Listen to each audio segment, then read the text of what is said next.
Imagine this. You walk into a bank on a Monday morning. People are waiting in line, some depositing their paychecks, others withdrawing cash for groceries. Everyone looks ordinary, and nothing feels unusual. Among them is one man calm, quiet, unnoticed. He isn't here to rob the bank in the way movies show us. There's no mask, no weapon, no getaway car waiting outside. Instead, he carries only a small checkbook and a plan so sharp that even the bank's sophisticated systems couldn't detect it at least, not at first. This is the story of a man investigators would later call the Paper Illusionist. He wasn't violent. He didn't leave behind destruction. But what he did shook banks to their core, because his weapon wasn't a gun, it was psychology, timing, and loopholes hidden in plain sight. To understand his brilliance, you have to know how banks worked in the late 1990s and early 2000s. Back then, banking systems weren't as digitally connected as they are today. When someone deposited a check, the money didn't instantly move. Instead, there was something called the float period. This float was the small window of time when a check appeared valid in your account, even though it hadn't been verified by the issuing bank. In simpler terms, the money looked real, but it was only an illusion until the check cleared. Most people never even think about this float period. To them, it's just an invisible part of banking. But for the Paper Illusionist, it was the crack in the system he had been waiting for. He realized that money didn't have to exist physically, it only needed to appear on paper long enough for him to withdraw it. But how does a man reach such an idea? He wasn't a trained banker. He wasn't a financial expert. In fact, he lived like an average citizen working small jobs, always short on money, always feeling like the system was designed to keep him at the bottom. He studied how businesses used checks, how banks processed them, and slowly he saw a pattern. If businesses could rely on float to manage their accounts, what was stopping him from doing the same, only in a much riskier, much smarter way? His first attempt was almost laughably simple. He wrote a check from an account that had no real funds, deposited it in another bank, and waited. To his surprise, the money showed up in his account balance. Not forever, but just long enough to make a withdrawal. That moment was like a spark. It wasn't just about the cash, it was about the realization that the system wasn't perfect. And if it wasn't perfect, it could be played like a game. At this stage, he wasn't thinking about millions. It was just survival. Pay a few bills, cover some debts, maybe buy something he could never afford before. But soon, survival turned into curiosity, and curiosity turned into a system. He began opening multiple bank accounts, each one like a different stage on his chessboard. He carefully rotated his checks, timing deposits and withdrawals with precision. The Paper Illusionist didn't dress flashy. He didn't attract attention. He was the kind of man you would never remember if you saw him at a bus stop. And that anonymity was his shield. While others dreamed of hitting the lottery, he was building a private lottery of his own where the winning numbers were written not in luck, but in ink. By the time investigators finally caught wind of him, he had already fooled several banks. To them, it seemed impossible. How could one man with no weapons, no hacking skills, no insider help manage to drain money from multiple financial institutions? The answer was simple. Because no one thought to look for him. And that invisibility made him one of the most fascinating minds in financial crime history.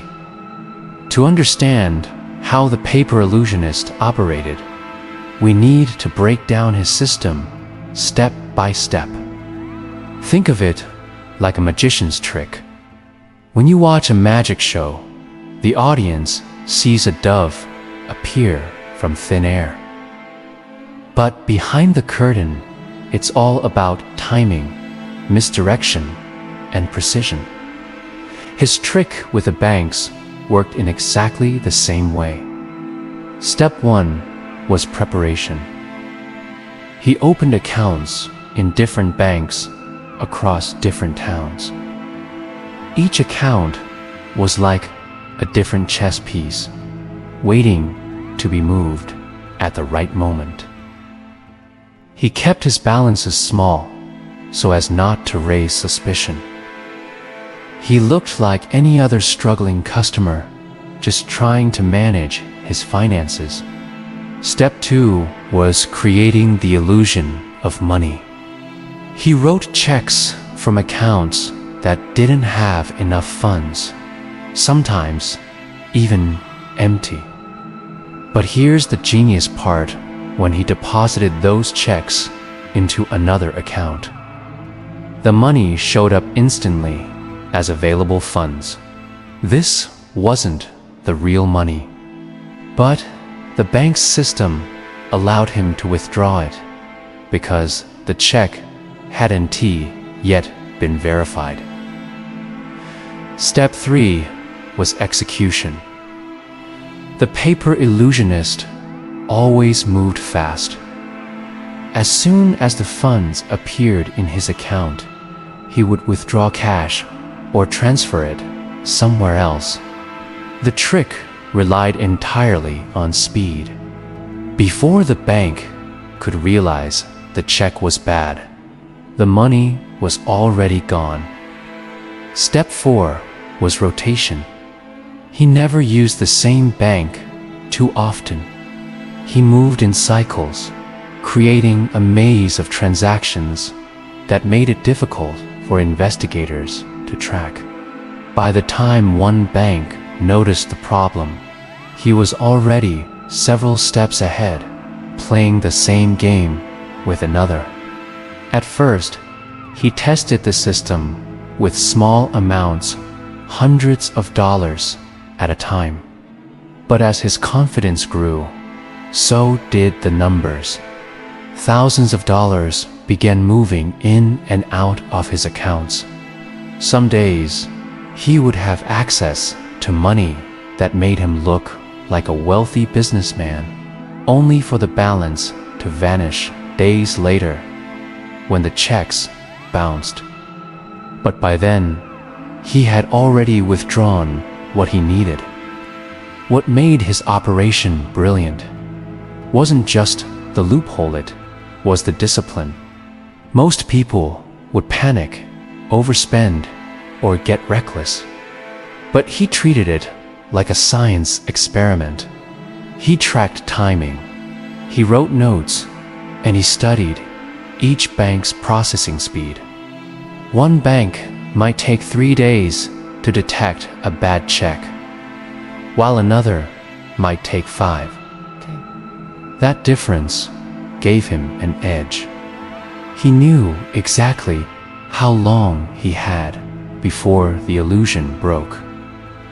And yet, even the best tricks have risks. There were close calls. A teller once raised an eyebrow at the large withdrawals. Another time, a manager asked too many questions, but the paper illusionist had mastered the art of staying calm. He would smile, nod, act like a normal customer, and quietly walk out with the cash. His greatest disguise wasn't a mask, it was his ordinary behavior. But like all magicians, he got addicted to the applause. The system was working too well. Each successful withdrawal felt like proof that he was smarter than the banks, smarter than the system, maybe even untouchable. And that belief would become his downfall.